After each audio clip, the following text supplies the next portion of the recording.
Ismael Pérez.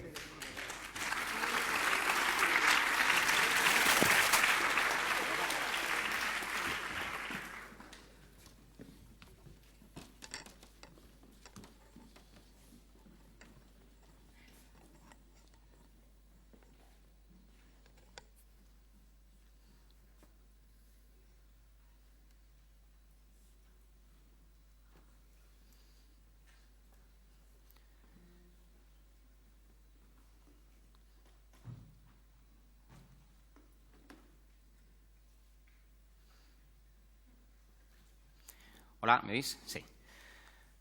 Bueno, para estar en un sitio cerrado, la verdad es que os estáis hinchando a ver estrellas y todavía vais a ver alguna más. Supongo que la experiencia que voy a contar,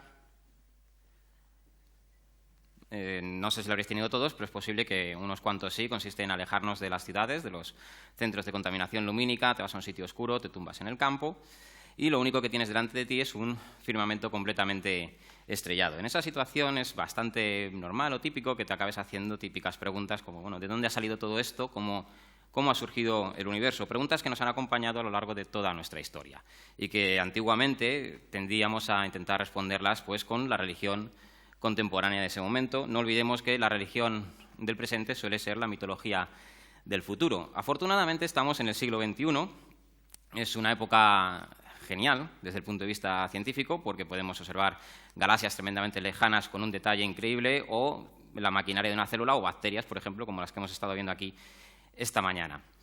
Así que, bueno, es sorprendente que con todo este avance aún así haya gente que intenta vender como ciencia lo que no es, ¿no? Siempre hemos oído hablar pues, de pseudociencia. También pasa con la divulgación. Está pues, Naucas, hace divulgación científica, y luego está Punset, que hace lo que haga. Y no solo ahí, sino que luego hay un paso más en el que intentan convencerte de que la ciencia dice cosas que realmente no dice. Y eso es lo que hacen los defensores del diseño inteligente, al menos desde el punto de vista de la cosmología. Bueno, ¿qué es lo que nos dice la cosmología sobre el universo? Bueno, actualmente tenemos un modelo que describe muy bien nuestro universo. El nombre técnico del modelo es modelo lambda inflacionario con materia oscura fría, que es básicamente la idea clásica del Big Bang, un universo en expansión que viene de un pasado denso y caliente, añadiéndole pues, bueno, todo esto de la materia oscura, la energía oscura y, sobre todo, la época inflacionaria. Lo que aquí tenéis, básicamente, es esa línea verde, es lo que nos dice nuestro modelo sobre cómo tiene que ser la radiación de fondo. Los puntos rojos son las medidas más actuales que tenemos. No hay que ser científico para darse cuenta que la concordancia es realmente buena, es decir, estamos en el buen camino. Obviamente no se sabe todo, aquí en el borde derecho de la gráfica se ve que hay cosas que no cuadran y esto es excitante porque significa que no lo sabemos todo, tenemos que seguir haciendo preguntas y seguir investigando sobre estos temas. Entonces, ¿cómo es que, ¿no? ¿Qué dice este modelo para que intenten decirte que esto justifica que el universo ha sido creado? Bueno, básicamente lo que podemos decir es que la primera época del universo, la época de la inflación, te dice que básicamente el universo es una fluctuación del vacío. El universo es una de esas cosas que pasaría de vez en cuando. Pero para ser precisos y honestos, realmente no podemos hablar de esos instantes porque no tenemos lo que necesitamos, que es una teoría de la gravedad cuántica. Para eso tenemos que juntar la mecánica cuántica y la relatividad general. No es nada fácil, hay distintos intentos. Uno de ellos es la, podemos llamar, hipótesis de teoría de cuerdas, ¿no? Es una hipótesis más que una teoría. También está la gravedad cuántica de bucles. El caso es que, bueno, hay, por ejemplo, este modelo que lo han hecho dos físicos, Steinhardt y Turok, a partir de lo que se ha podido construir con la hipótesis de cuerdas. Y lo que te viene a decir es que no habría un universo, sino que habría dos, y se están alejando y acercando constantemente. Cada vez que se tocan, eso sería lo que nosotros habríamos identificado como el Big Bang. Así que si no tenemos una teoría de la gravedad cuántica que nos permita hablar con propiedad de lo que sucedió en esos instantes, lo que hay que hacer es reconocerlo y decir, bueno, esto está aquí un poquito en duda, no sabemos qué pasó. Y pudiera ser que cuando tengamos esa teoría nos encontremos con que el universo es eterno. O puede que sí, que realmente el universo tenga un principio y un inicio bien definido. Pero no hagamos trampas. Que algo tenga un inicio no significa que haya sido creado. La lluvia en algún momento empieza y a nadie se le ocurre pensar que hay un Dios detrás de las nubes creando las gotas de agua. Bueno, hay otro argumento que manejan también los defensores del diseño inteligente, ¿no? De la física ha encontrado las pruebas de que el universo está diseñado. El argumento es más o menos como sigue, ¿no? Dice, las constantes y parámetros que rigen la física o la cosmología están ajustados de tal manera que si yo cambio el valor de uno de esos parámetros muy poquito, realmente muy poquito, el universo no sería como es, no estaríamos aquí, por lo tanto el universo está diseñado para que nosotros estemos aquí. Bueno, ¿qué les vamos a decir? Se puede decir muchas cosas a este argumento. Vamos a centrarnos en un pequeño ejemplo. Este hombre estaba dando en Princeton una conferencia, se llama Robert Dicke, y en su conferencia hablaba, entre muchas cosillas, de un parámetro clásico de la cosmología, que es el parámetro omega, da igual lo que signifique, no es importante. El caso es que cuando él daba esta conferencia se sabía que omega tenía que ser entre 0 y 2. ¿Dónde estaba el problema? El problema es que este hombre hizo los números y dijo, bueno, es que para que eso sea así, en los primeros instantes del universo, omega tiene que estar entre 0,9999999 o 1,00000. Si se sale de ahí, el universo o hubiera colapsado o se hubiera expandido vertiginosamente. En cualquiera de esas opciones, nosotros no estaríamos aquí. Si fuéramos defensores del diseño inteligente, estaríamos frotándonos las manos y diciendo, Dios ha diseñado el universo. Afortunadamente, en ese aforo estaba este hombre, un poquito más joven, es Alan Guth, que es el padre de la teoría de la inflación.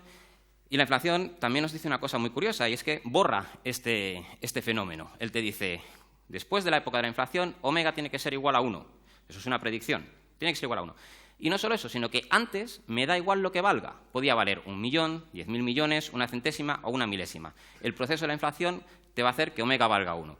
¿Cuál es la gracia de todo esto? Que después de las mediciones que hemos hecho con todas nuestras ondas, WMAP y Planck, omega vale 1. Así que no solo borra el ajuste fino, sino que además nos da una explicación de cómo pudo ser eso. Bueno, pero no acaba aquí el asunto. Supongamos que realmente nunca jamás vamos a saber por qué las constantes de la física tienen los valores que tienen. El argumento es tramposo, pues dicen, es que si yo cambio el valor de una constante, bueno, ¿por qué hay que cambiar una? Habría que coger y dejar cambiar todas y ver qué conjunto, ¿no?, son compatibles con la existencia de universos en los que pueda surgir la vida y la inteligencia y demás. Ningún defensor del diseño inteligente lo ha hecho. El único ejemplo que conozco es Victor Stenger, que es un físico que lamentablemente nos ha abandonado hace unas semanas, y él diseñó un programa informático en el que cogía los parámetros más importantes del universo y los dejaba variar al azar. Hizo una simulación para 100 universos, dice, a ver qué me sale. Y más o menos tenéis aquí el resultado. El resultado es que de los 100 universos que él simuló, dejando variar al azar los valores de las constantes, resulta que 82, si no recuerdo mal, el 80% permite que exista vida y demás, porque tienen el tiempo de vida suficientemente largo como para que se formen las galaxias, las estrellas, se generen los elementos pesados y, bueno, pudieran surgir seres vivos como nosotros en los que estuviéramos discutiendo estos temas. Cuando uno ve esto se pregunta que, bueno, pero ¿y dónde está el diseño?, ¿no? Claro, es que si hacemos trampas con los argumentos. Y por otro lado, al principio he mencionado que siempre, o históricamente, recurríamos a la religión para intentar explicar este tipo de cosas. Yo sostengo que eso no es una explicación. Vamos a verlo con un sencillo ejemplo. Nosotros somos una sociedad tremendamente compleja que hemos sido capaces de construir este aparato, que ya nos ha hablado perfectamente Mario de él, el LHC, que es una cosa muy compleja, pero nuestra sociedad es mucho más compleja que ese aparato. Si nos vamos atrás en el pasado, pues cuando fabricábamos bifaces, nuestra sociedad, aunque no era ni por asomo tan compleja como la actual, era más compleja que las herramientas que fabricaba. Esto nos lleva a pensar que si un diseñador o un creador siempre va a ser, o debería ser, mucho más complejo que aquello que fabrica o diseña.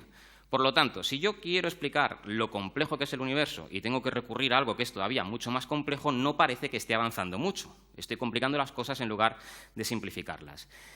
Y segundo, si yo quiero explicar algo, normalmente describes qué es lo que sucede. Yo quiero explicar cómo se forma el hielo, pues lo que haces es describir cómo se van colocando las moléculas del agua para formar la red cristalina. Quiero explicar cómo es un eclipse, pues tengo que describir cómo se mueven el Sol, la Tierra, la Luna y sus órbitas respecto una de otras. ¿Dónde está la descripción si yo digo que Dios lo hizo, el diseñador lo hizo o lo creó? No es una explicación, puede dar satisfacción psicológica y relax, yo eso no lo pongo en duda, pero no es una explicación. Y además de ese relax tiene otra parte, y es que ese tipo de respuestas nos impide o nos impela a no hacernos preguntas. Si no nos hacemos preguntas, llegaremos a un mundo en el que el pensamiento se habrá detenido, y ese es un sitio en el que a mí no me gustaría estar. Así que os invito a todos a que os hagáis preguntas sobre el tema que más os guste. A mí me gusta mucho el universo. Haceros preguntas, plantear cuestiones y, sobre todo, cuestiones sobre aquellas creencias que tenemos más arraigadas. Es la única manera de ver qué es lo bueno y qué es lo malo, cómo separar el trigo de la paja. Y os invito a leer este libro, que no sé quién lo habrá escrito, pero eso sí, os advierto que muy posiblemente al hacerlo estaréis opositando para ir al infierno. Muchas gracias.